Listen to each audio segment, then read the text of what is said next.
Can you tell us your name and your tie to Tennessee Tech? My name is Megan Atkinson, and I've been the University Archivist here at Tennessee Tech for the past 3 years. Can you tell us about your role as University Archivist? In my role as the University Archivist at Tennessee Tech, I fulfill a lot of functions in the University Archives and Special Collections. In University Archives, we collect material of historical value to the university, but we also collect material of historical value to the Upper Cumberland region. And after we collect those materials, we preserve them and we make them accessible to people in a variety of ways. And those variety of ways could be if someone comes in and asks us a question, we can provide them with the material so that they can look at it and answer the question or write their history paper. But we also provide access to these materials in forms of, we scan them, we put them online digitally. We have a lot of exhibits, and we also do a lot of workshops and classes, and have a lot of students come through in classes to look at materials too. What services does University Archives provide specifically for Tennessee Tech alumni? So Tennessee Tech alumni, much like students, we serve Tennessee Tech alumni if they ever have questions about history. We've participated in projects at the university, such as just looking up P.O. boxes for different alumni who are interested in purchasing their P.O. boxes. We'll look for pictures of family members, pictures of clubs that people used to belong in. And I've even provided services for people who are just interested in what type of classes they took with their degree programs. We can look all that type of information up. So we provide that, but we also provide those workshops, and as well as, if anyone ever wants someone, the archivist to come and speak to their group about anything that has to do with tech history or even preservation, I will always go out and talk to people. And lastly, we also provide those digital services, which are those materials that we scan and we put online, and anybody can look at it anytime that they want to from the comfort of their own home. What's the most interesting story you've uncovered about Tech's history?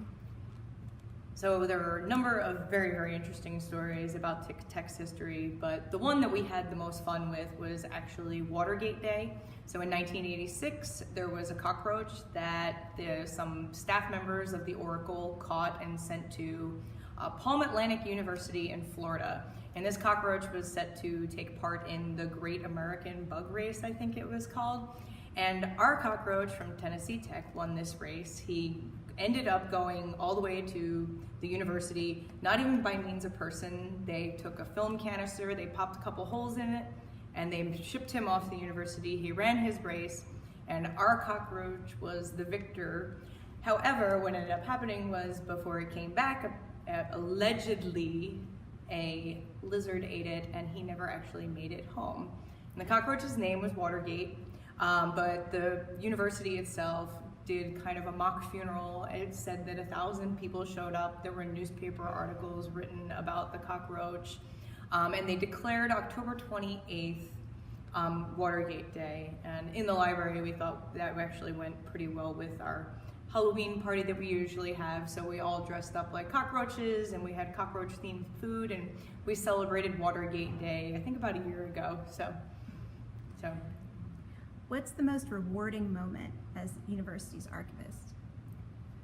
So my favorite things with working in university archives are, a lot of times I have about 7 students per semester that work for me via scholarship hours, but I also have a number of students that I get in from numerous university programs to work as interns, and a lot of these people are interested in learning a little bit more about archives.